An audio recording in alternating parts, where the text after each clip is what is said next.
From Wish TV and the All Indiana Podcast Network, this is the Business, Equity, and Opportunities Podcast with Scott Sander. Welcome to the Business, Equity, and Opportunities Podcast. I'm Scott Sander. On this episode, Spencer LEVY is a top strategist on the subject of global commercial real estate. He was in Indianapolis last week speaking at the INDY Crew Luncheon. Talked with us about the future of commercial real estate and offered insights into what Indiana might do to help grow its commercial footprint. Every business is unique and has a target audience. If you own or manage a business, Circulus Digital Media can help you connect and grow your customer base with turnkey digital solutions that are nimble, offering best-in-class results, service, and support to reach a bigger customer base, allowing you to pinpoint a specific audience down to the smallest details. Get outside the city, the state, span the globe. Put Circulus Digital Media to work for you. Get started now at circulusdigital.com. That's circulusdigital.com. This is Business, Equity, and Opportunities. Industry Focus. My name's Spencer LEVY. I'm a global client strategist, senior economic advisor for CBRE, which basically means I run around the world giving speeches to the largest real estate owners and occupiers. I'm also fortunate to be the host of CBRE's podcast, The Weekly Take, which is the #1 most downloaded podcast in real estate. But basically, it all comes down to this. I advise clients on what they should be doing in today's real estate markets. Well, I started off, I've been in the business for 30 years. I was a lawyer, I was a banker, I was a capital markets leader, but to be this job, there was a career change I made, actually later in my career. It was in 2015, I gave a speech in front of 3,500 people in Denver, and I was given the economics overview.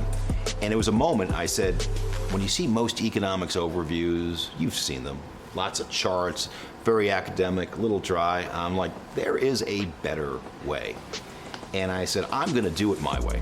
And my way was highly engaging, pictures, I had a costume change, I was calling people out of the audience. It was maybe the first and last economics overview that got a standing ovation, but it changed my life in a positive way.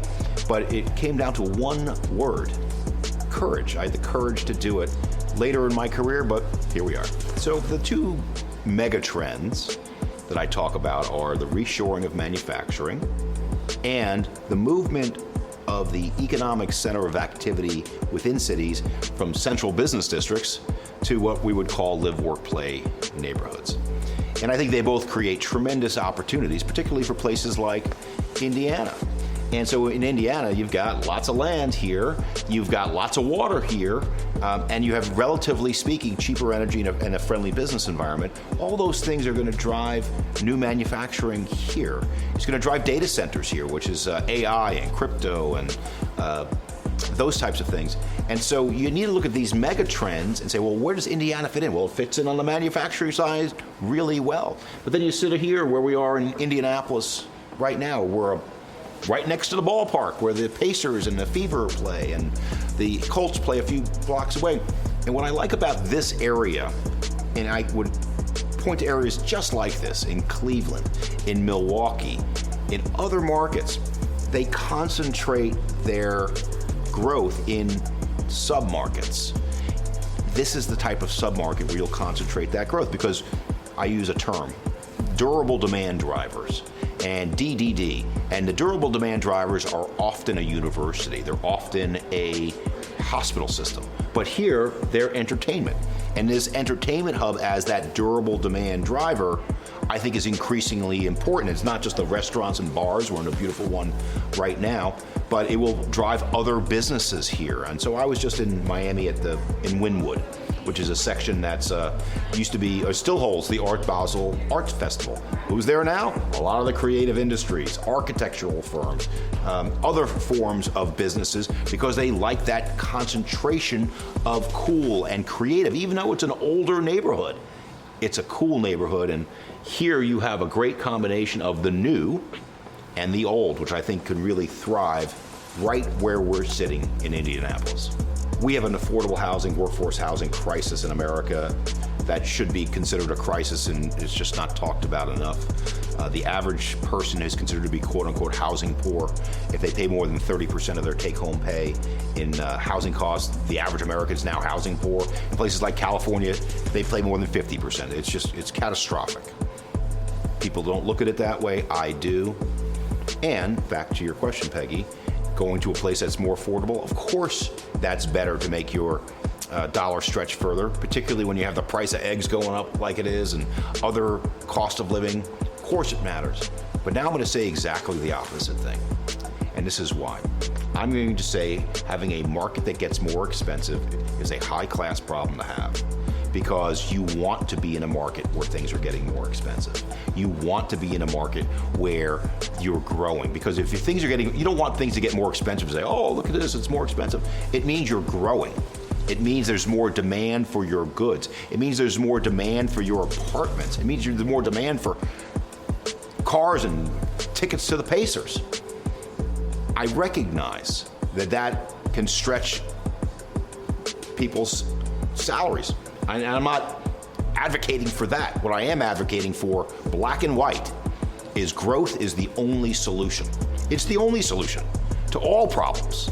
And unless you have a growth mentality, you're going to be left behind by other cities that do.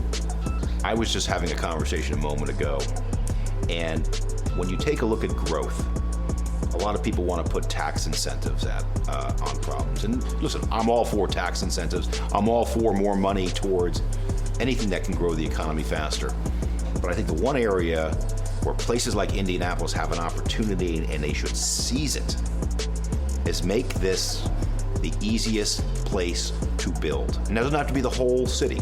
You could make little innovation zones within the city, and within those zones have permitting relief that rivals any place in the world. Because the number one issue, the reason why you have all these older office buildings within blocks of where we're sitting right now and they can't get converted, isn't the cost.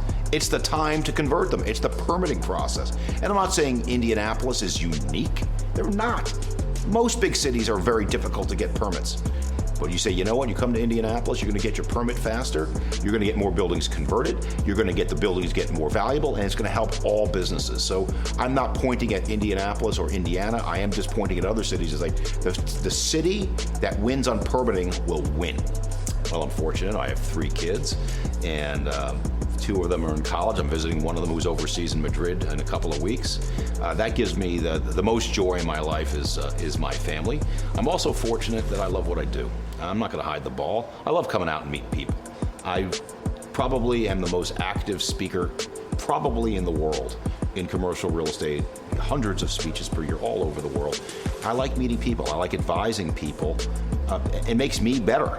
Hopefully makes them better too. So I get pleasure out of my family, I get pleasure out of my job, and when I'm not doing that, I have hobbies like anybody else. I like to go to horse races, I like to play golf, but those are secondary to my family and my work. Our thanks again to all the contributors who joined us for this episode of the Business Equity and Opportunities podcast. We hope you found it enlightening, useful, and inspiring. You'll find more information about the show on our website, BEOshow.com. You can watch Business Equity and Opportunities Sunday mornings at 10 on Wish TV or live stream it through wishtv.com. Each week we provide 7 full segments with topics ranging from how to get started and how to access capital to the day-to-day running of your business and questions about accounting and bookkeeping. We feature business news and trends and always share a success story from one of our contributors. Join us next time for more insights into the world of small business. Be sure to sign up for our Business Equity and Opportunities newsletter to get even more valuable, up-to-date information. And if you have any questions or you'd like to be part of our show, please email us. The address is beo@wishtv.com. We'd love to hear from you. I'm Scott Sander. Thanks for listening. Watch the Business Equity and Opportunity Show on Wish TV and access all of our content and share it on demand anytime at BEOshow.com. You can find more podcasts from Wish TV on the All Indiana Podcast Network at allindianapodcastnetwork.com.